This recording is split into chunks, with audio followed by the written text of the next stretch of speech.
जो काही लाभाचं वाटप आहे किंवा डीबीटी आहे हे ज्या वेळेला राज्याचे मुख्यमंत्री देवेंद्रजी फडणवीस साहेब, उपमुख्यमंत्री एकनाथजी शिंदे साहेब आणि उपमुख्यमंत्री अजितदादा यांच्या मंत्रिमंडळामध्ये किंवा मीटिंगमध्ये ज्या वेळेला तशा पद्धतीच्या सूचना दिल्या जातील त्या पद्धतीनं पुढचं डीबीटी हे निश्चितपणाने होईल।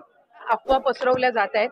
शेवटी कुठले निकष कशा पद्धतीनं लावले जातील, कशा पद्धतीनं बदलले जातील, कशा पद्धतीनं कुठली जर एखादी तक्रार आली तर त्या संदर्भातली कशी स्क्रुटिनी केली जाईल हा निर्णय शासनाचा आणि विभागाचा राहतो।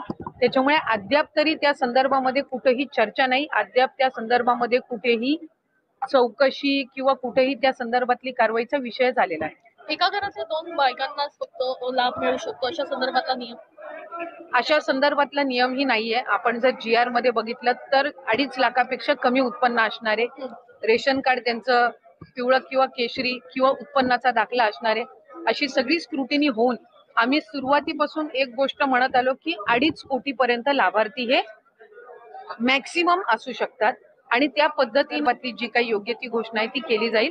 आता 1500चा लाभ आहे आणि जे लाभार्थी आहेत, जे व्हेरीफाईड झालेले आहेत, ज्यांना गेल्या महिन्यांपासून लाभ मिळत आहे त्या पद्धतीनं त्यांना मिळत नाही। अशा पद्धतीच्या चुकीच्या पद्धतीनं बातम्या काही वर्तमानपत्रामध्ये आलेल्या आहेत। माझ्याही नावाचं त्याच्यामध्ये कोट करण्यात आलेलं आहे। मी खरं तर सकाळी वाचल्यानंतर मलाही आश्चर्य झालं, कारण जी इंटरव्ह्यू मी कधी दिलीच नाही, अशा पद्धतीनं औपचारिक झालाच नाही, त्याच्यामध्ये अशा पद्धतीनं एका वर्तमानपत्राने ती चुकीची बातमी दिलेली आहे। लाडकी बहीण योजना अतिशय बारकाईनं आम्ही राबवलेली आहे। साधारणपणे 2,40,00,000 पेक्षा अधिक महिलांपर्यंत आज या योजनेचा लाभ पोहोचत आहे आणि ही योजना सुरू झाल्यापासून त्याची चांगल्या पद्धतीनं स्क्रुटिनी करणं, 2.5 लाखापेक्षा कमी उत्पन्न असणारे, 1 लाखापेक्षा कमी उत्पन्न असणाऱ्या माता भगिनींचे फॉर्म भरून घेणं, ते ऑनलाईन करणं, आधार सीडिंग करणं, अशा पद्धतीनं ते केलं गेलेलं आहे।